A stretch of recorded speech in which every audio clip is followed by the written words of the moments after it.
অবরুদ্ধ দীঘা নন্দকুমার ১১৬B জাতীয় সড়ক।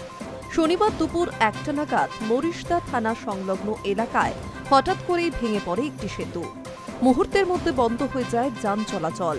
ফলে চরম ভোগান্তিতে পড়েন স্থানীয় বাসিন্দা থেকে শুরু করে দীঘাগামী পর্যটকেরা।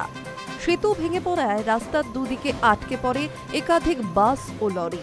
দীর্ঘ যানজট সৃষ্টি হয় এলাকা জুড়ে। খবর পেয়ে ঘটনাস্থলে পৌঁছায় মরিশদা থানার পুলিশ। যান উচ্চপদস্থ পুলিশ আধিকারিকরা। পরিস্থিতি সামাল দেওয়ারও চেষ্টা করেন তারা। শনিবার হওয়ায় দীঘার পথে পর্যটকদের গাড়ির ঢল। সেই সমস্ত গাড়ি আটকে পড়ে পথেই। প্রশাসনের দাবি, অতি বৃষ্টির দরুন ওই জাতীয় সড়কে থাকা সেতুটিতে ফাটল দেখা যায়। মেরামতি করার সময় তা হুড়মুড়িয়ে ভেঙে পড়ে। স্থানীয় মানুষজনরা জানান, শুক্রবার রাত থেকেই ফাটল দেখা দিয়েছিল ওই সেতুতে। রাতে ইঞ্জিনিয়াররা ঘটনাস্থলে ছুটে যান। এরপর শনিবার সকাল থেকে যে অংশে ফাটল দেখা গিয়েছিল সেই অংশটি রেলিং গার্ড দিয়ে ঘিরে দেওয়া হয়েছিল। মেরামতের কাজ শুরু হয়। ফাটলের অংশটি বাদ দিয়ে বাকি অংশ দিয়ে গাড়ি চলাচল করছিল, কিন্তু মেরামতির সময় হঠাৎই গোটা সেতুটি হুড়মুড়িয়ে ভেঙে পড়ে।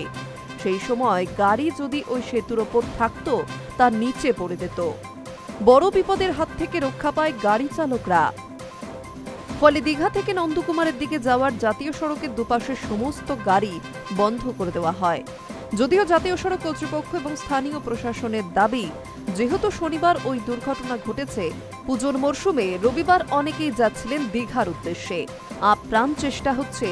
আপ্রাণ চেষ্টা হচ্ছে যত দ্রুত সম্ভব ট্রাফিক চলাচলের উপযুক্ত করে ওই ব্রিজের মেরামতির কাজ সম্পন্ন করা। তবে সন্ধে পর্যন্ত ওই রাস্তায় যান চলাচল বন্ধ রাখা হয়েছে। ফলে দীঘামুখী যান চলাচল আপাতত বন্ধই থাকছে। ব্যাপক যানজটেরও সৃষ্টি হয়েছে। Hi news network.